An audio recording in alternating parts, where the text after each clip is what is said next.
دو لفظوں میں اسلام کو ڈیفائن کیا ہے کہ کلو من الطیبات، پاکیزہ کھاؤ اور عمل بھی پاکیزہ کرو.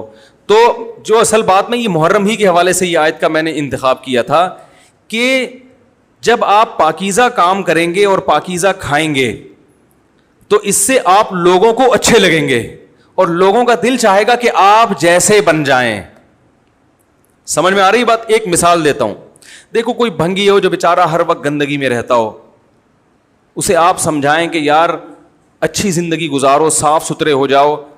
آپ نے کسی دن اس کو نہلا دیا, بہترین کپڑے ڈیٹول سے نہلایا, سروس کروائی, کیونکہ ظاہر ہے وہ اتنے دنوں سے ایک کام کر رہا ہے تو وہ سروس کے بغیر دھلے گا نہیں.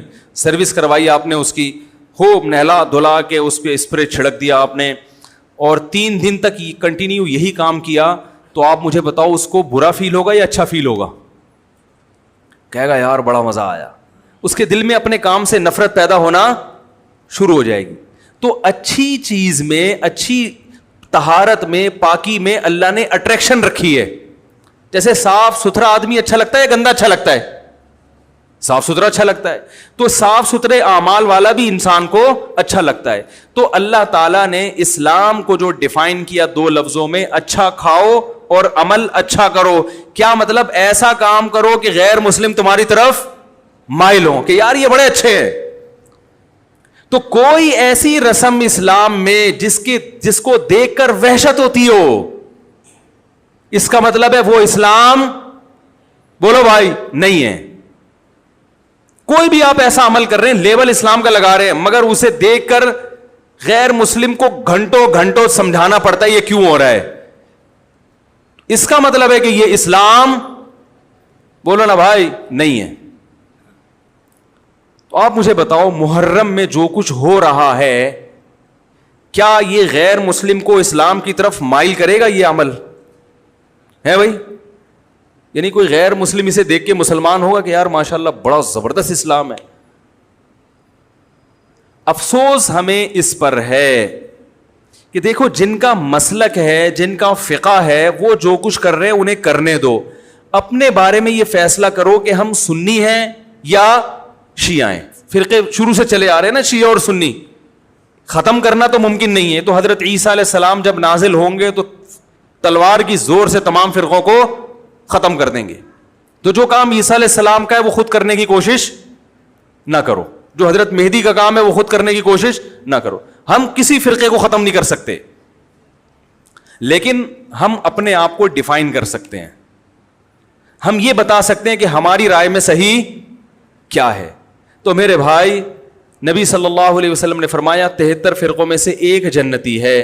تو یا تو ادھر چلے جاؤ, یا بولتے کیوں نہیں, ابھی نہیں بول رہے تو پھر عمل کیسے کرو گے, یا تو پورے ادھر چلے جاؤ یا پورے ادھر آ جاؤ.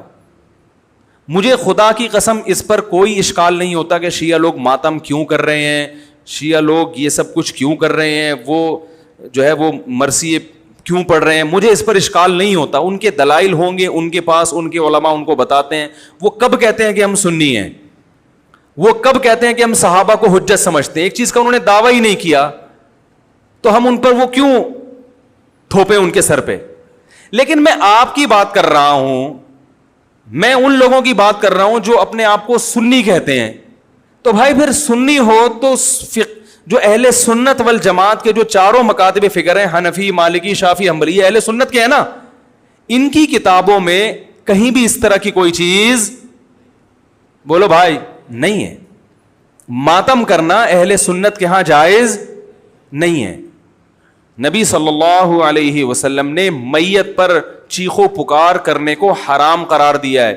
نوحہ کو جو میت پہ رونا پیٹنا ہوتا ہے, گریبان چاک کرنا, اس عمل پر آپ صلی اللہ علیہ وسلم نے لعنت فرمائی ہے. صحیح بخاری صحیح مسلم کی حدیثیں ہیں. حضرت جعفر طیار رضی اللہ تعالی عنہ نبی کے سگے چچا زاد بھائی میدان جنگ میں شہید ہوئے. 4 بیویاں بیوہ ہوئی ہیں, چھوٹے چھوٹے بچے یتیم ہو گئے. آپ نے ان کی بیویوں کو زور سے رونے کی اجازت نہیں دی. اتنا غضبناک ہوئے, جب وہ باز نہیں آئے آپ نے فرمایا ان کے منہ پہ خاک پھینک دو. حالانکہ بیوہ ہوئی ہیں, قابل ترس ہیں, لیکن چیخ کے رونے کی اجازت حالانکہ وہ تو اہل بیت میں سے تھے. حضرت جعفر طیار ظلمن شہید ہوئے تھے. ہماری نظر میں حضرت حسین رضی اللہ تعالی عنہ کا قتل کربلا میں یہ تاریخ کا بدترین ظلم, اس لیے بدترین ظلم کہ آپ غیر مسلموں کے ہاتھوں شہید نہیں ہوئے, بلکہ ان لوگوں کے ہاتھوں شہید ہوئے جو اپنے آپ کو مسلمان کہتے تھے, اور مسلمانوں کی قیادت اس وقت ان کے ہاتھ میں تھی, حکومت ان کے ہاتھ میں تھی. لیکن اس ظلم پہ اہل سنت والجماعت کے ہاں جو سنی ہیں ان کے چاروں مکاتب فکر کے ہاں نہ رونے پیٹنے کی اجازت, نہ نوحہ کرنے کی اجازت, اور نہ میرے بھائی ماتم کرنے کی اجازت. میرے بھائی آپ لوگ اللہ کا واسطہ محرم میں مرثیے نہ لگائیں. ہر گاڑی میں کوئی نوحہ چل رہا ہے, کوئی شیعہ ہے تو ٹھیک ہے وہ کرے, سنیوں پہ یہ کام زیب نہیں دیتا, کیونکہ یہ منافقت ہے. پتہ ہی نہیں چل رہا آپ ادھر ہو یا آپ ادھر ہو, آپ کا مسلک کہیں نہیں پتا چل رہا. ہمیں ایک مسلک کو فالو کرو. ہمارے ہاں محرم منحوس مہینہ نہیں ہے, ہمارے ہاں محترم مہینہ ہے, مبارک مہینہ ہے. امہات المومنین میں سے بعض کی اس مہینے میں شادی ہوئی ہے. ہم شہادت کو نحوست نہیں سمجھتے. 10 محرم پہلے سے مبارک تھا, حضرت حسین کی شہادت کی وجہ سے اور مبارک بن گیا, منحوس نہیں بنا. شہادت مبارک عمل ہے, منحوس نہیں ہے. ہم اس مہینے میں کالے کپڑے نہیں پہنیں گے, ہم اس مہینے میں خوشیاں منانے کو جائز سمجھتے ہیں. لوگ کہتے ہیں ان کو حسین سے محبت نہیں ہے. محبت کا جو طریقہ حسین نے بتایا اس طریقے پہ عمل کرنا حسین سے محبت ہے.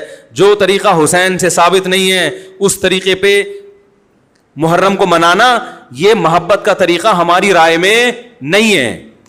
سمجھ میں آ رہی ہے بات کہ نہیں آ رہی ہے؟ اور ایک میں وضاحت کر کے بیان کو ختم کروں. بھائی یہ کوشش کریں گے نا اس کی, محرم نہ منحوس مہینہ ہے, نہ اس میں بلائیں نازل ہوتی ہیں, اس میں خوشیاں منانا بھی جائز ہے, اس میں نکاح کرنا شادی کرنا بھی درست ہے. یہ جو مشہور ہے محرم کی شادی ناکام ہوتی ہے 100% غلط ہے. جو شیعہ حضرات ہیں وہ بچیں اس سے.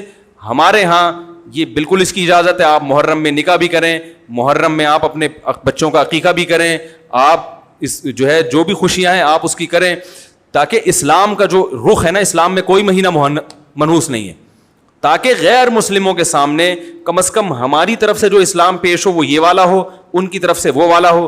غیر مسلم کے پاس آپشن ہو کہ بھائی دیکھ لو ان میں جو اچھا لگتا ہے وہ والا اسلام آپ فالو کر لو, لیکن آپ بھی ویسے ہی بن گئے تو پھر اسلام کا ایک رخ جائے گا ان کے سامنے. سمجھ رہے کہ نہیں سمجھ رہے؟ تو اس لیے یہ گھروں میں مرثیے نہ لگایا کریں.